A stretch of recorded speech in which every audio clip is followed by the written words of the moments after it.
It's 10 p.m. Do you know where your children are? Right now on the 10 o'clock news. Tonight, an elderly woman mowed down and killed in Brooklyn while simply crossing the street. And now the search is on for the hit-and-run driver. And we are getting new details in the arrest of former Jets quarterback Mark Sanchez. Charges have now been filed against him, and police are detailing his role in the altercation that landed him in the hospital. Good evening. Thank you for joining us. I'm Arthur Chian. And I'm Bianca Peters. The story's in a moment, but we're going to start with the very latest on the Israel-Hamas war. Hopes for a possible ceasefire in Gaza growing tonight. Israel and Hamas are preparing for indirect negotiations in Egypt. Tomorrow, Israeli Prime Minister Benjamin Netanyahu says under a U.S.-led plan, the release of 48 hostages, 20 of which are believed to be alive, could be announced this week. The U.S. Secretary of State Marco Rubio calls it the closest we've come to getting all the hostages released. Yeah, meanwhile, here in New York, the Jewish community coming together to pray as this week marks 2 years since Hamas's terror attack on Israel on October 7th, when 1,200 people were killed and where Hamas took more than 200 hostages. It was an invasion that sparked the brutal and deadly war between Israel and Hamas. On Fox 5's Dorothy Geraldino is live outside the Temple Emmanuel on the Upper East Side with more on this. Good evening, Dorothy. Tonight, there was a lot of grief, hope, but also so much determination. I saw some survivors, former hostages, standing side by side with hundreds of New Yorkers, all calling for justice and peace.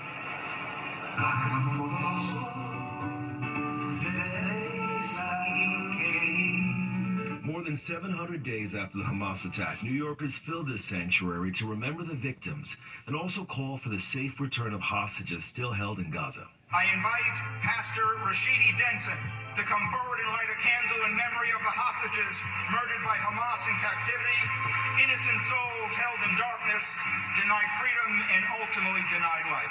Religious and community leaders from across the city lit candles of solidarity as nearly 24 elected officials looked on. Among the speakers, the parents of Long Island native Omer Nutra.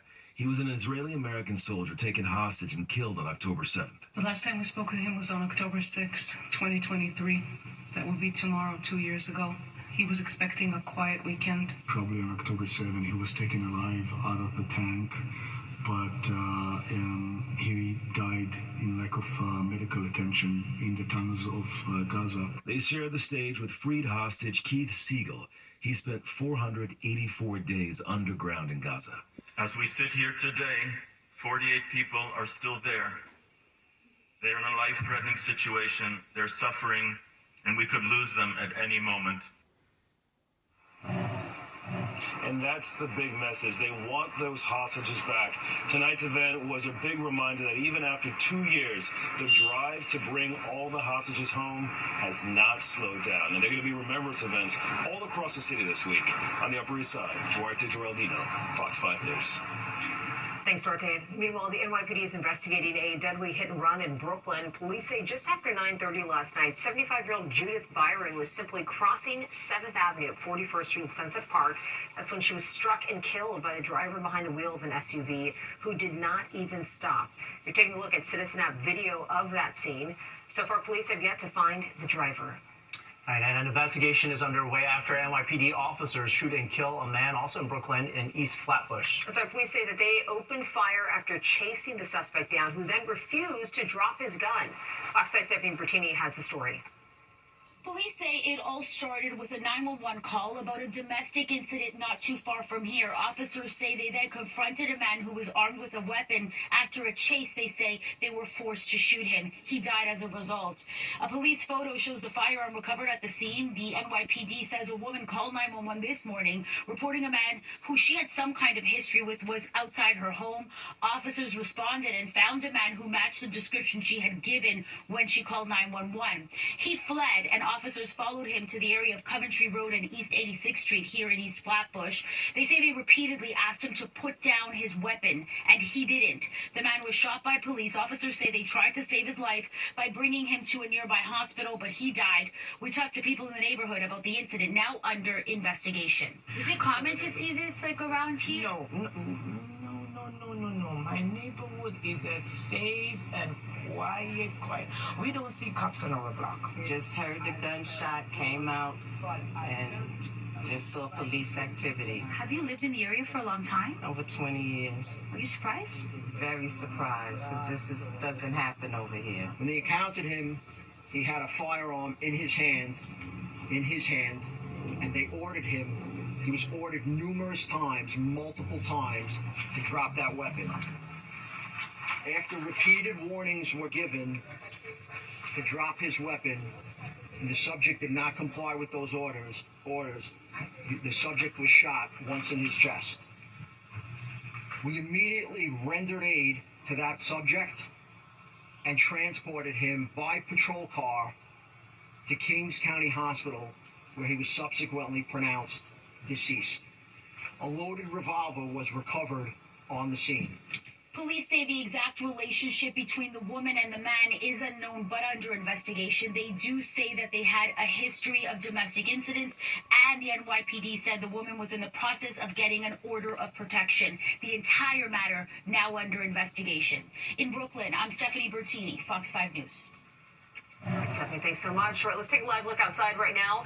The calendar says fall, but the temperatures feel like summer. The heat is on in the tri-state. We hit the 80s again today, so is it cool down on the way? Now, if only there were someone here who we could ask about this. Oh, hey, meteorologist Nick Gregory is here with that. How's it going, Nick? I guess I'll take the task. How does that sound? Yes, we definitely are talking about more mild weather in the forecast. Today we were in the middle 80s in a lot of the area. We're still pretty mild now. It's 72 in the city.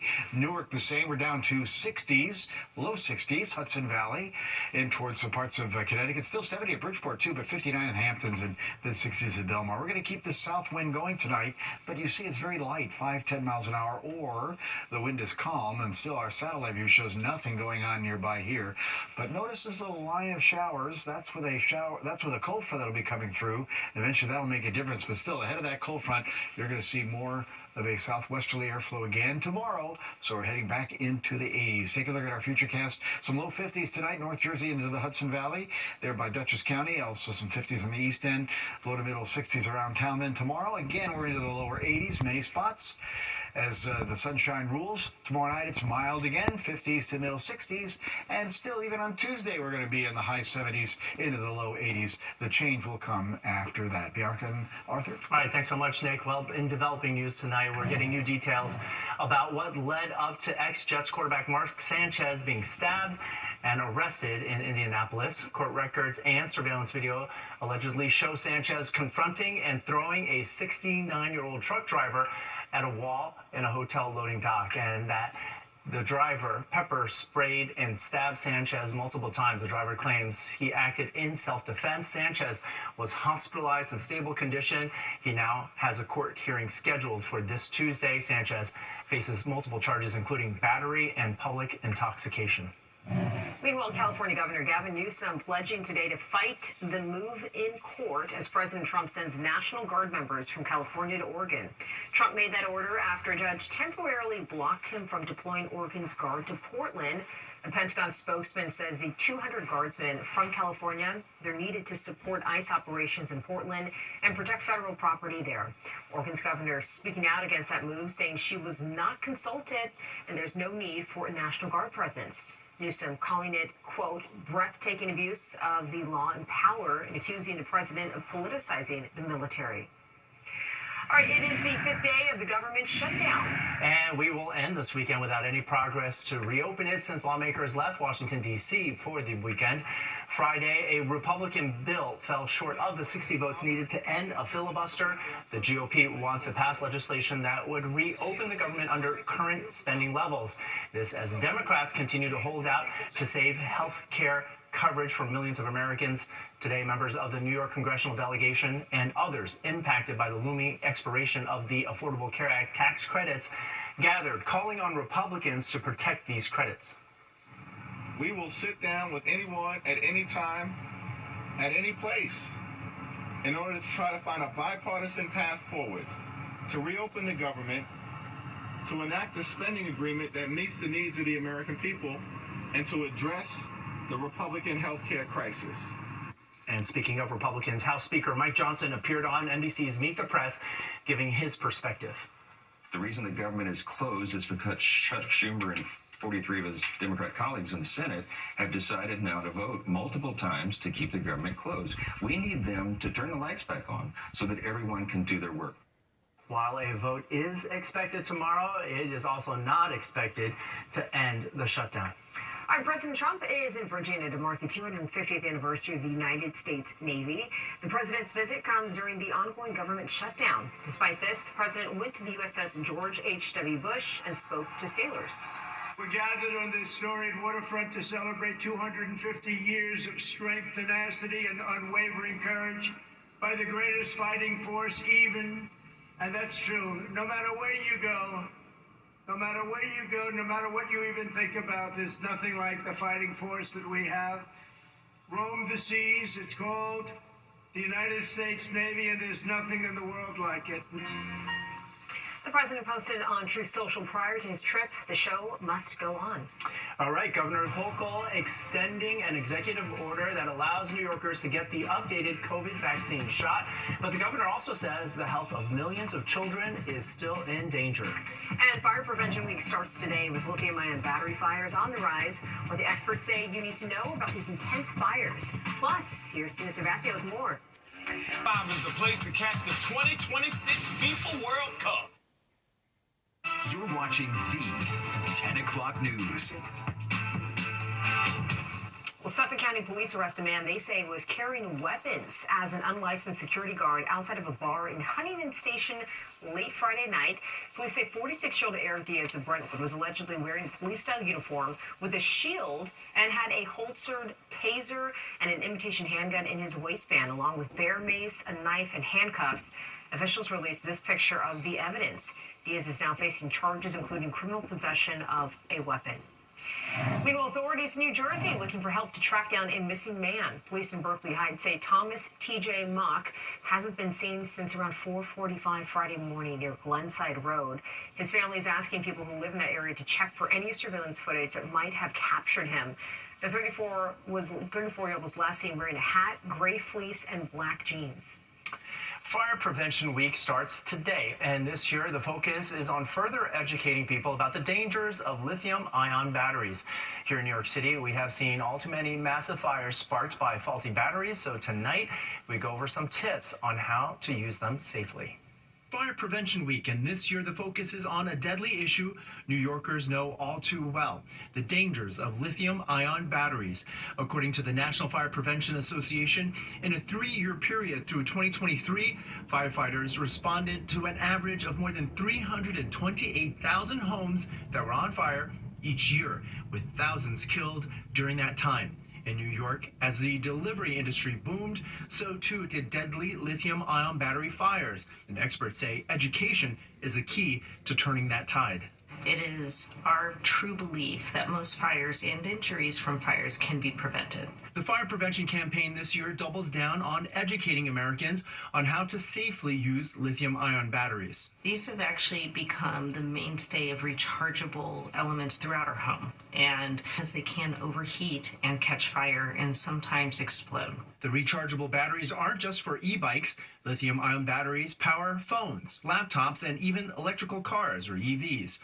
Critical surgeon Nicole Burnell says when a battery explodes, even those who survive the fires suffer deep burns. A lot of that had to do with if they were charged with the wrong device or in a pocket that had metal. In New York City alone, more than 800 fires have been sparked by those batteries since 2022. This according to the National Fire Protection Association.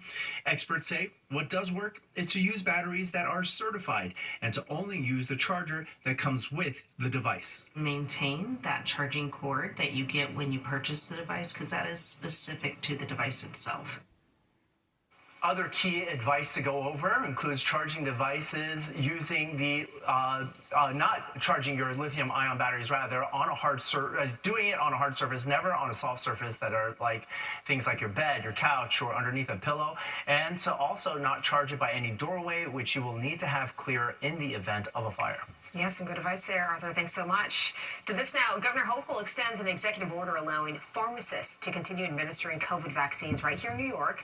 Hochul announcing today the order will be in place for at least another 30 days. She's also calling on the federal government to make the COVID-19 vaccine available through the Vaccines for Children program, saying right now the Trump administration has not made the vaccine available for states to order through that program. All right, blessing God's creatures, one of New York City's churches has gone to the dogs and camels, as well as horses. We're taking you to one of the city's favorite traditions, honoring St. Francis of Assisi.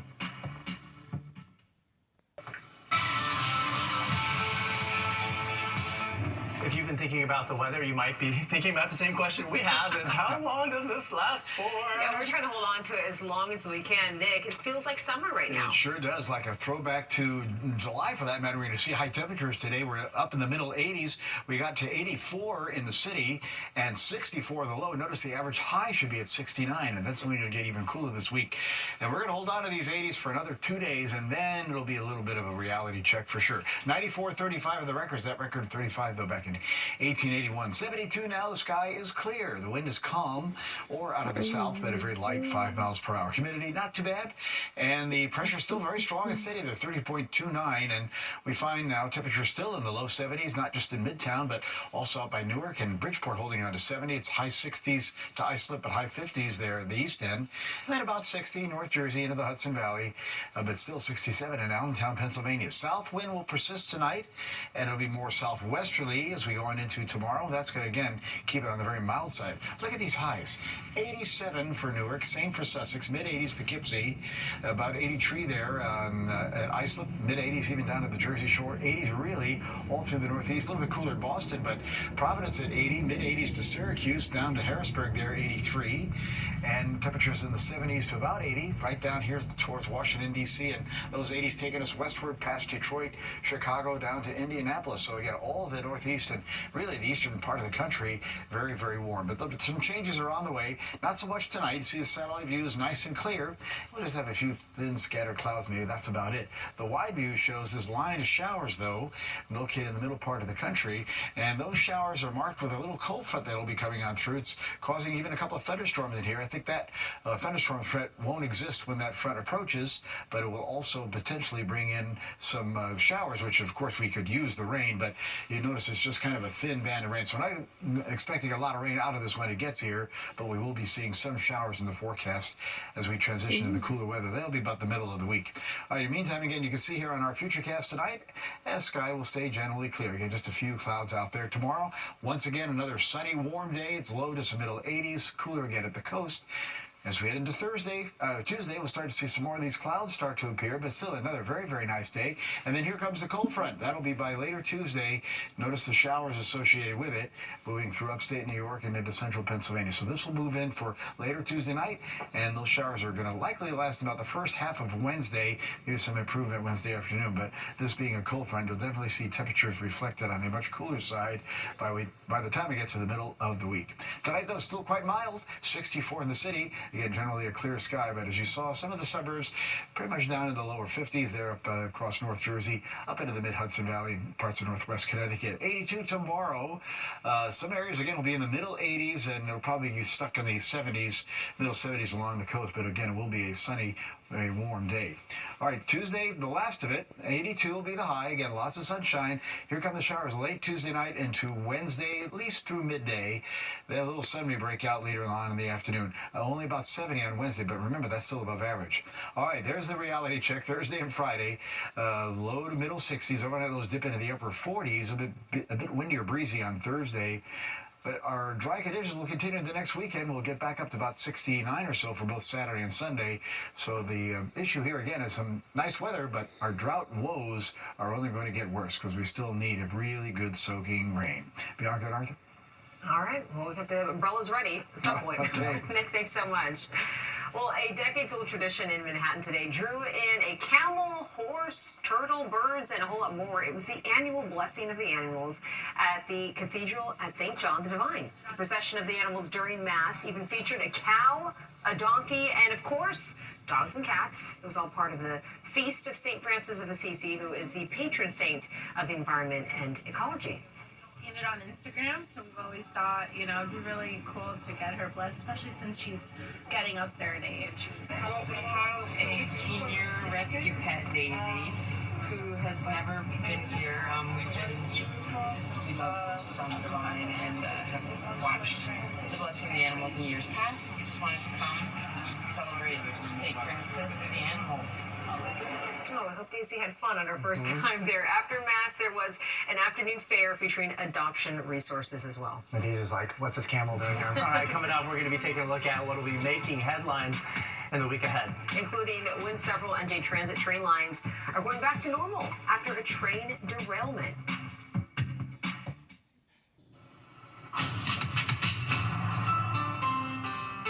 It's time now for our look ahead at some stories that will be happening this week. Tomorrow, it'll be good news for New Jersey Transit commuters. After more than a week of being suspended, the Morrison Essex, Gladstone Branch, and Montclair Boonton lines will resume regular weekday service. This is all following a freight train derailment back on September 26th.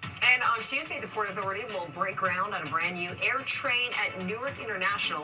The 2.5-mile People Mover will replace the current air train in place since 1996. Officials say once complete, the train will improve connectivity between parking and terminals, including the brand new Terminal A. And then on Thursday, Comic-Con returns to the Jacob Javits Center in Midtown. The 4-day event puts big names in pop culture, film, and TV studio creators under one roof along with all their fans. Tickets are available online. All right, we're going to be right back for the final check on the forecast.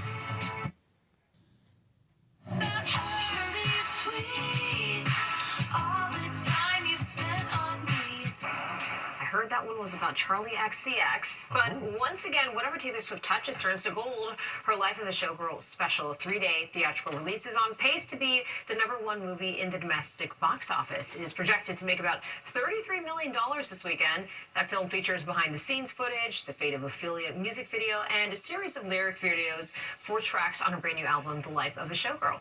Nick Gregory would have been there for that, but he's here with our final look at the forecast. I had to pass. Really broke my heart. I know you're the biggest fan. You got that right.